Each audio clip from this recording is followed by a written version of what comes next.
Hey, can y'all hear me? Let me know if you can hear me. Let's see.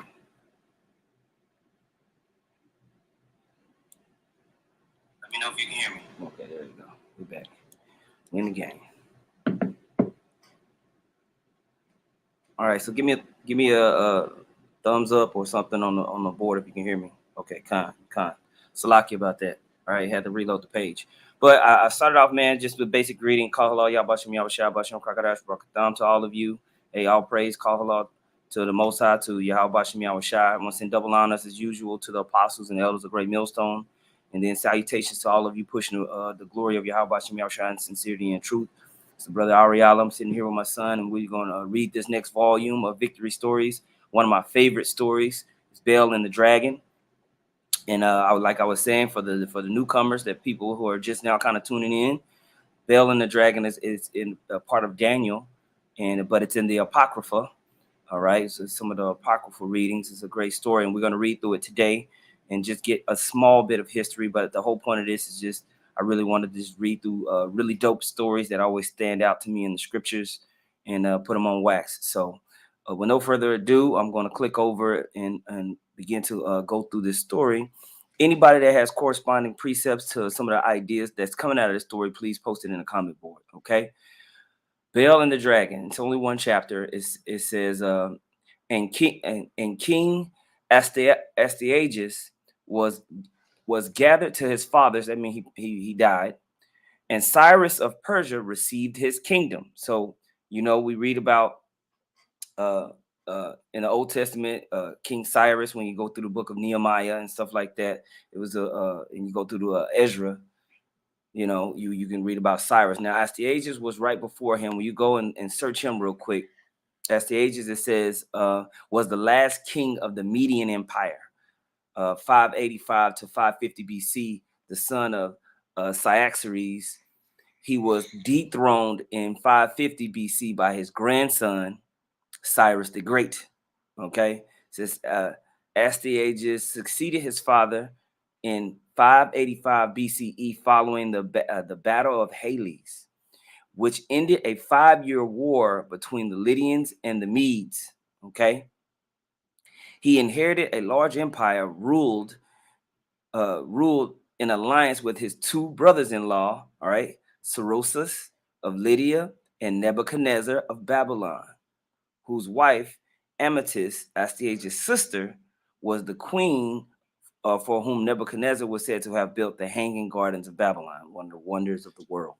All right, but it goes on to say King Sennacherib has been evidence to have done the Hanging Gardens of Babylon, which you can go and independently look that up on your own. Okay, I just wanted to give a little backdrop of who this was. So letting you confirming more and more and more, the scriptures that go through histories. The scriptures is real knowledge and history. When you're reading through the scrolls, it's just from the perspective of the Israelites. Okay, and this is one particular story that we're going to read through. All right, and says, and Daniel, right, conversed with the king and was honored above all his friends. As we know, Daniel was risen up in the Babylonian Empire, and in later on in the beginning of this Persian Empire. It says, now the Babylons had an idol called Baal. All right, and there were spent upon him every day 12 great measures of fine flour, and 40 sheep, and 6 vessels of wine. Right, so they would go worship this idol called Baal, which was a dragon, and they would every day have 12 measures of wine. 12 measures of fine flour. 40 sheep were slaughtered for this idol. 40 sheep. Do you know how much meat that is? It's ridiculous. All right, and 6 big vessels of wine was wasted on this idol. Okay, the scripture says, and the king worshipped it and went daily to adore it. But Daniel worshipped his own God. We know Daniel worshiped Yahweh. We're going to say Bahashem Yahweh Shah. And the king said unto him, why does not thou worship Baal? And he answered and said, because I may not worship idols made with hands, but the living God, who have created the heaven and the earth and have sovereignty over all flesh. All right. Sovereignty means rulership. Okay, so he has sovereignty over all flesh. Yahweh, Ba'ashem Yahushua, has sovereignty or rulership over all creation. right? All flesh. Then said the king unto him, thinkest thou not that Baal is a living God? Seest thou not how much he eateth and drinketh every day? Then Daniel smiled and said, O king, be not deceived, for this is but clay within and brass without, and did never eat or drink anything. So every day the people would put the flour out there, they would put the sheep out there, they would put the wine out there, and when people would come back in the morning, it would all be gone. So people would assume that this idol Baal was eating this every day. So they would go and give an offering to Baal for blessings, right? But Daniel knew better. Verse 8 says, so the king was wroth and called for his priests and said unto them, if ye tell me not who this is that devoureth these expenses, ye shall die, right? But if ye can certify me that Baal devoureth them, then Daniel shall die, for he hath spoken blasphemy against Baal. And Daniel said unto the king, let it be according to thy word. Now the priests of Baal were 70. All right, so that means it was 70 of them. 70 is 20. Okay, so a score is 20. I'm sorry. So 70 is 60 and 10, 60 plus 10, obviously 70, right? Besides their wives and children. So it was a lot of priests. And the king went with Daniel to the temple of Baal. So Baal's priest said, lo, we go out, but thou, O king, set on the meat and make ready the wine and shut the door fast and seal it with thine own signet. And tomorrow when thou comest in, if thou findest not that Baal hath eaten up all, we will suffer death. Or else Daniel that speaketh falsely against us. And they little regarded it, for under the table they had made a privy entrance, whereby they entered in continually and consumed those things. So they went out the door, but underneath the table where Baal was sitting, there was a secret door that they could come through and get the food and go feed their family with. All right. But no one knew. All right. 14 says, so when they were gone, the king set meats before Baal. Now Daniel had commanded his servants to bring ashes, and those they strewed throughout all the temple in the presence of the king alone. Then went they out and shut the door and sealed it with the king's signet, and so departed. So Daniel was smart enough to put ashes all over the ground. We're gonna find out why. Now in the night came the prince with their wives and children, as they were wont to do, and did eat and drink up all. In the morning betime the king arose, and Daniel with them. And the king said, Daniel, are the seals whole? And he said, yea, O king, they be whole. All right.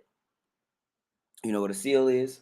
They would put a seal on the door to where when they shut it and they put that seal, if someone opened that door, if the seal was broken, they knew someone broke in there. But the seal was still on the door, so they knew the door was locked. No one went through that front door. Okay. It says, all right. It says, as soon as he had opened the door, the king looked upon the table and cried with a loud voice, great art thou, O Baal, and with thee is no deceit at all. Then Daniel laughed and held the king that he should not go in, and said, behold, now the pavement, and mark well whose footsteps are these.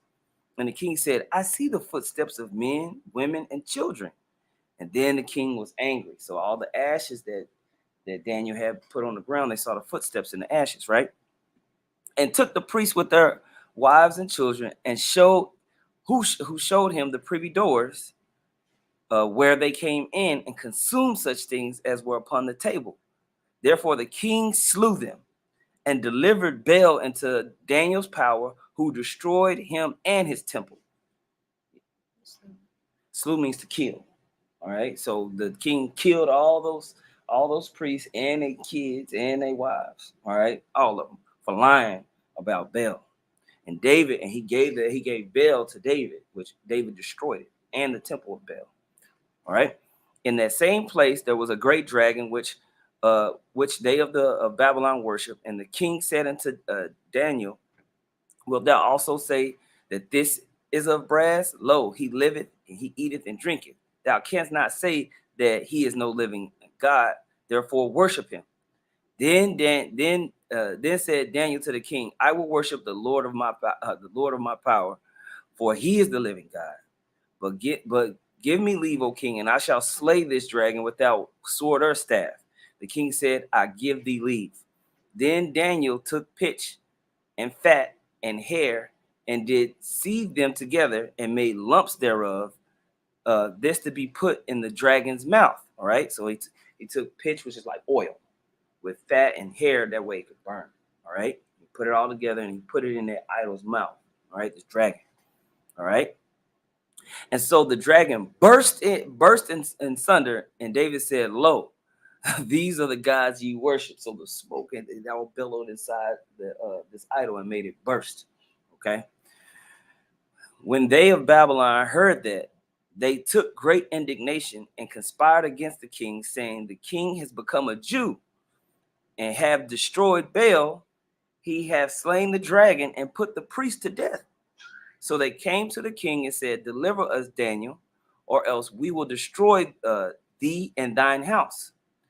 Now, when the king saw that they pressed him sore, being constrained, he delivered Daniel unto them, who cast him into the lion's den, where he was 6 days. So the people got mad, and they took Daniel, captured him, and the king he didn't want no mutiny. He didn't want them to come against him, so he let them have Daniel.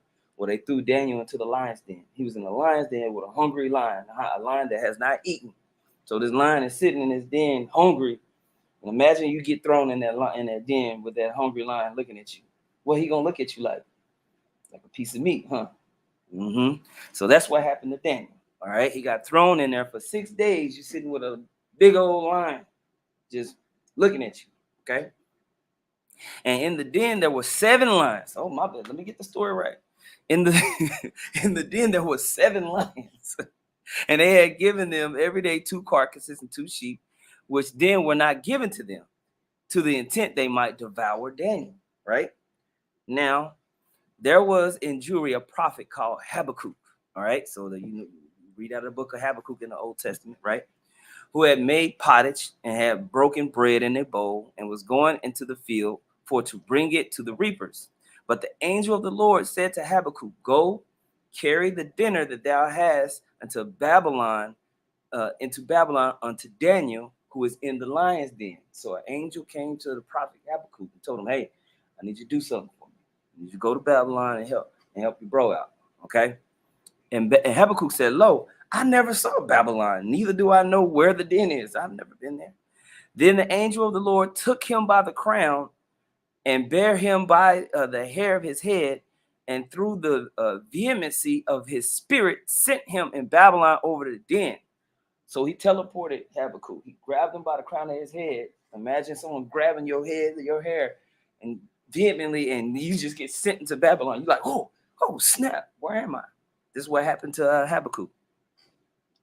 Right? And it says, and Habakkuk cried, saying, oh, Daniel, take the dinner which the Most High hath sent thee. And Daniel said, thou hast remembered me, O God, thou hast remembered me, O Yahweh. Neither hast thou forsaken them that seek thee and love thee. So Daniel arose and did eat, and the angel of the Lord set Habakkuk in his own place again immediately. So he immediately got transported back to where he was, right? Which this story is so dope, right? And upon the 7th day, the king went to bewail Daniel. And when he came to the den and looked in, and behold, Daniel was sitting, then the king cried with a loud voice, saying, great art thou, God, their Lord power, great art Yahweh of Daniel, and there is none other beside thee. Because when the king came and he saw that Daniel was just sitting in the lion's den chilling, and the lions didn't touch him. So that king knew, man, his God is the true God, right? And he drew him out and cast those that were the cause of his destruction into the den, and they were devoured in a moment before his face. So the people that came and got Daniel and threw him in, the king sought to reverse. Immediately when they got put in the den, the hungry lions went to town on them. Call hello, y'all. Watching me, I was shy, man. So I just felt like this is a real dope story. The part where Habakkuk was transported to help him out in the spirit by the angel. It's just a great story of victory, and it's just a great story that represents, hey, if you trust in Yahweh Bashim Yahushai, if you hold your integrity in Yahweh Bashim Yahushai, The Most High is going to protect you. Even if you're in a situation where it seems like you have no way out and you have no hope, you in a den with 7 hungry lions looking at you. The Most High put the spirit on the lions to leave you alone. You know what I mean? That's pretty dope, right? You know? So yeah, man. Like the water for the scriptures, I'm gonna read a couple scriptures that people put on the comment board. Let's see. GMS truth be told, put Michael 4:5, for all people will walk everyone in the name of his God, and we will walk in the name of Yahweh Bashem Yahweh Shai, our God, forever and ever. Then he put Jeremiah 50:2, declare ye among the nations and publish and set up a standard. Publish and conceal not. Say, Babylon is taken, Baal is confounded, Merodach is broken in pieces. Con. And then he put First Maccabees 2:60 and 61. Daniel, for his innocency, was delivered from the mouth of lions, and thus consider ye throughout all ages that none that put their trust in him shall be overcome. Kind, beautiful. The kingdom is within, Psalms 91:14, because he hath set his love upon me, therefore will I deliver him, and I will set him on high because he hath known my name. That's right. Hebrews 11:33 is a good one too. Who talking about Daniel, who through faith subdued kingdoms, wrought righteousness, obtained promises, stopped the mouths of lions. That's right, man. Last one, I'm gonna read this from the kingdom is within. Put Tobit 12:7. Do that which is good, and no evil will touch you. Even the mouths of hungry lions. So I want to say, man, the water for tuning in. Call halal, Yahweh, by Hashem, Yahweh Shai, by Hashem Rakakadash. Double honors once again to the apostles and elders of Great Millstone. Much peace, love, and salutations to all of you out there pushing the words of truth. Shalom.